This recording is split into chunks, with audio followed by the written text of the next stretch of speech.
on CW6. Brought to you locally by Hardee's, where there is always goodness in the baking. Stop in for fresh baked biscuits, crispy hand-breaded chicken, and charbroiled 100% Angus beef burgers. The Live Viper 6 Skyview Network, sponsored by Terry Lambert Hyundai. Now on News Channel 6 at 6, dropping the puck in Augusta. Yeah, we're going to hear from the big name behind Augusta's next hockey team as your News at 6 starts now.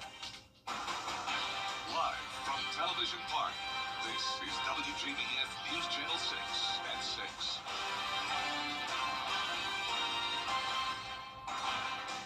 Good evening, everyone. I'm Jenny Montgomery. I'm Brad Means. We do thank you for joining us as coverage you can count on begins with a tragedy in Augusta, an overnight shooting that took the life of a toddler. His mother was injured, and tonight neighbors are talking about this tragedy.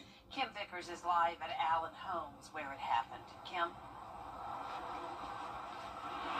Well, Brad and Jenny, I spoke to several neighbors today, and most of them did not want to speak on camera, but they did tell me that they're just heartbroken over the news of the death of this toddler, and many of them are concerned that more shootings like this one could happen in the future. The shooting from last night happened just before 1:30 in the morning at an apartment complex, or at an apartment here at Allen Homes neighborhood. A female victim was shot, and so was a 3-year-old child. They were both taken to Wellstar MCG emergency room, where the child, identified as Bryson Murray, died about an hour later. Neighbors I talked to said the female victim was engaged in arguments with another neighbor all day leading up to the shooting. One says he's frustrated that gun violence has taken another young life. I'm here at the Resident Association. We're trying to gain awareness to get our youth back on the track and try to gain help to the families who stay out here, and then outsiders come in here want to start ruckus. Well, the Richmond County Sheriff's Office is looking for a man in this case. 40-year-old Willie Lewis, known to frequent the Allen Homes area, is wanted for questioning only. They were also looking for 30-year-old Shanice Canada. Deputies tell me that they did find her, and they are questioning her. This investigation continues tonight, and if you have any information about it, you're asked to call the Sheriff's Office. Live in Augusta, Kim Vickers, WJBF News Channel 6. All right, Kim, thank you for that live report. Time now to take a first check of the weather. Well, let's check in with our chief meteorologist, Jenna Petracci. Well, it's a pretty nice day today with temperatures in the upper 80s to lower 90s. And you can see in Augusta, we're right at the 90-degree mark, 92 in Millen, 89 in Bamberg, and 88 in Thompson. Wrightsville, one of our hottest spots at 92, and Edgefield at 87. Now, the heat index is still up to around 100 degrees in Louisville and Wrightsville, but pretty tolerable for this time of the year. We'll take it, and it's all because of this drier air moving in thanks to a north wind, and that north wind is actually due to Hurricane Erin. So pay attention to these wind speeds. We're only seeing up to around 7 miles per hour, and as for the wind gusts, no more than around 15 miles per hour here in Georgia and South Carolina. But look what's off the coast here. This is Hurricane Erin, and it is a large and powerful storm with a large wind field, and that could be bringing tropical storm force winds to parts of North Carolina all the way up to New Jersey, and we'll talk more about that in the full forecast. But here in town, we are seeing just some cloud cover from Erin. No rain today. It's overall pretty nice. This is our Terry Lambert Hyundai Skyview cam at SRP Park as they're getting ready for the game tonight against the Columbia Fireflies. We'll be starting out in the upper 80s. We'll get down to 85 by 8 p.m. Just some clouds, but no rain expected with those light winds out of the north. Now, as we go into the next few days, we will see higher rain chances along with more cloud cover. Now, that's not from Hurricane Erin, but instead it will be from a front that's also going to be bringing us some cooler weather. Now, have a look at your future cast coming up, and back to you.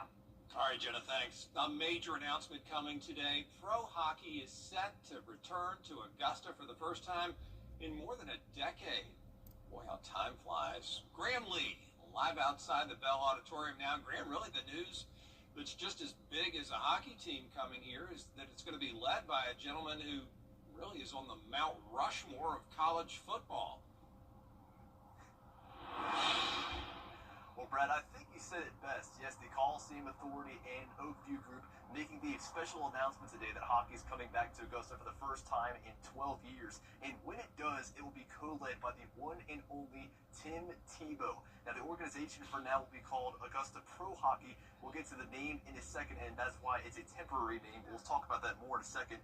But it's going to be the 32nd team that will be part of the ECHL Developmental Hockey League. But in the meantime, we'll talk about the history, of course. As we know, there's been two former hockey teams here in Augusta. We have the Riverhawks, played here for 3 seasons between 2010 and 2013. Before that, the Augusta Lynx, they played for 10 years, entertaining fans until the 2008-2009 season. But Brad, as you mentioned, the big headline is the 2-time national champion and the Heisman Trophy winner, Tim Tebow, will be co-owner of this team. But as he tells us, he's no stranger to the Garden City. I mean, you got obviously some of the best golf in the world. You know, I've gotten to play here against the Green Jackets. I've gotten to speak and be a part of a lot of different events here, and I've seen how special the community is. And so I think that's really special, and we want to provide something that is great entertainment, and it's competitive, and hopefully championship level. So you can see here, I got a little bit of merchandise for the Augusta Pro Hockey team. That is the name for now, but Tebow tells us that there is a Name the Team contest that they have online at the Augusta Pro Hockey website. So we have that link to the survey on our website, WJBF.com. The team is set to take the ice in the new arena in October 2027. Live in Augusta, Graham Lee, WJBF, News Channel 6. A pretty good day for you at work today, Graham, I'll say. Well, thank you for that. Trying to land a new airline has Augusta Regional reaching out to Augusta commissioners for help. The airport is asking for $1 million from city taxpayers. George Escala reports. At Augusta Regional Airport, they're working on landing a new airline, but need financial help. Airports put together a MRG program, which is a minimum revenue guarantee.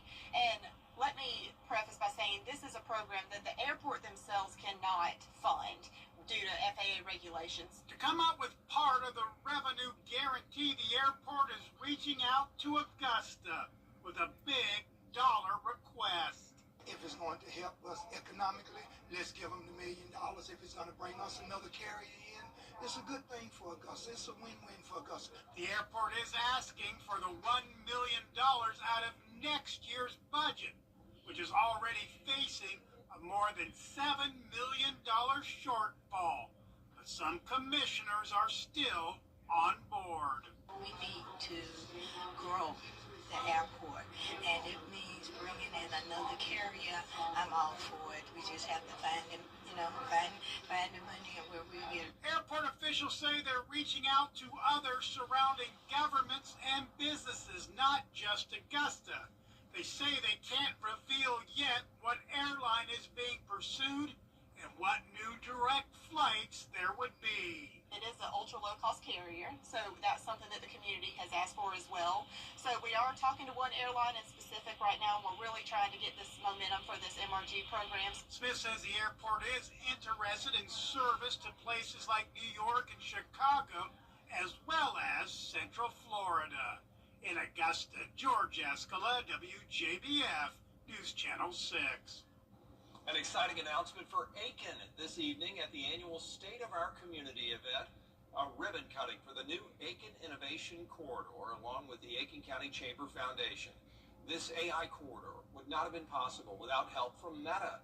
The president and CEO of the Aiken Chamber says these new additions will benefit businesses and the community. We believe if we have a thriving business community, that our overall community is going to do well and be successful too. So that's really the heart of this message. The more that you see big companies like this investing in our community, that's just going to send a ripple effect around our community. The Aiken Innovation Corridor opens in 2027. South Carolina lawmakers working to address rising insurance rates. Today, leaders met with insurance companies. Jenna's back with us now. Well, it's a nice dry day, but as we go into Thursday night through the weekend, rain chances are on the rise. It's going to be very cloudy and wet with cooler temperatures. It'll actually feel like fall by next week. I'll have a look at your full 10-day forecast when we return. Shut the front door! 556 Skyview Network is sponsored by Terry Lambert Hyundai. Low prices, big selection, and committed to quality customer service. Now, your most accurate forecast. Here's a WJBF Live Viper 6 Skyview Network is sponsored by Terry Lambert Hyundai. Low prices, big selection, and committed to quality customer service. Now, your most accurate forecast with WJBF Live Viper 6. Welcome back. Here's a live look in on our Terry Lambert Hyundai Skyview cam here at Television Park. We do have a good amount of cloud cover today, but it's completely dry, and we're sitting right at 90 degrees. Feeling like 97, dew points are in the low 70s, and light winds are coming in out of the northeast. So upper 80s to low 90s across the board today, and you can see on our satellite and radar that we have this cloud cover out to the east of us. That's actually all part of Hurricane Erin, which is a very large storm, but it is not bringing us any direct impacts other than that cloud cover we're seeing. So as of 5 o'clock, winds are at 110 miles per hour. It's moving north at 14 miles per hour. It's actually expected to strengthen tonight, eventually going back up to a Category 3 before it goes down again to a Cat 2 and then Cat 1 by Saturday. It's also going to be taking a turn off towards the east rather than just the north, and that's going to put the northeast portion of the United States in pretty decent shape. Now, there is still the threat of some tropical storm force wind gusts, but at least we're not talking a direct landfall here. And for the CSRA, we're actually seeing some nice weather because of that north wind bringing in the drier air, so that's why we're not seeing any rain tonight. And as for our winds, not bad at all. We're only seeing gusts up to around 15 to 20 miles per hour, maybe along the coastline, but here in the CSRA, nothing that we wouldn't see on just an ordinary day. Now, as we go into tomorrow morning, that's when we'll be watching the beaches of North Carolina very closely for those tropical storm force winds, but no hurricane force winds. That is still far off out in the Atlantic, and then this will move out of our area by Friday and no longer will be an issue for the United States, but we will still have those rough rip currents throughout the entire week. So here's our future cast. Tomorrow at lunchtime, we'll have a dry start to Thursday, but then isolated storms will develop later on in the afternoon. Heavy rain, thunder, and lightning all possible. Minor flooding as well, especially as we see this widespread rain coming in late at night, but I'm not expecting severe weather. And then same deal for Friday. And Friday, things are looking a bit different. So we're going to see more cloud cover, and we're also going to see a much higher chance of rain. So it starts out with just some scattered storms, and then this becomes a very widespread rain as we go into Friday night, which could bring an issue to some high school football games. And keep this in mind if you have any outdoor plans for Friday night. Definitely looks like a pretty wet setup, lightning possible, but once again, we're not expecting severe weather. Now, the reason for the rain is because we're going to have this approaching front, which will stall out as a stationary front, and that's also going to put us in the wedge setup. So because we have high pressure to the north, that'll bring in a north wind still, and temperatures will be cooler, with some places in the CSRA only topping off in the 70s, but that front will also be bringing us the cloud cover and rain. Now, we're going to have a secondary cold front come through early next week, and that's going to bring in some even cooler air, and you'll really notice that with the low temperatures. So below normal temperatures are expected through the end of August, and we are going to take a big dip, especially with the lows down into the low 60s. But in the meantime, we're right at average now at 72 tonight. Highs tomorrow will be around 92, also near average. And your 10-day forecast is showing us drop to 85 on Friday. Mid to upper 80s continue into early next week. The key difference will be the humidity. It's going to be much drier out with lots of sunshine on Monday and Tuesday, so that's when it will really start to feel like fall, especially as those low temperatures fall to 63 by next Thursday morning.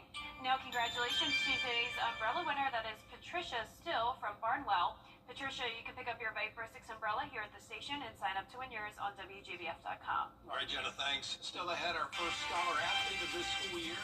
Meet this week's winner from Richmond, Vanetta in sports. This weekend in Augusta, it's the Hot Tub and Swim. 222. Hey, it's Anna Christina here at Jimmy's Home Furnishings, where we have our huge Labor Day sale throughout our store going on now. Get major discounts on furniture for every room in your home. Jimmy's is the low price leader on all Ashley furniture, so why go anywhere else? We'll price match guarantee on all other furniture lines too. And as always, we offer free delivery and setup for all military customers. At Jimmy's, we're not a chain. We're family owned and operated. Jimmy's Home Furnishings, where it feels like home.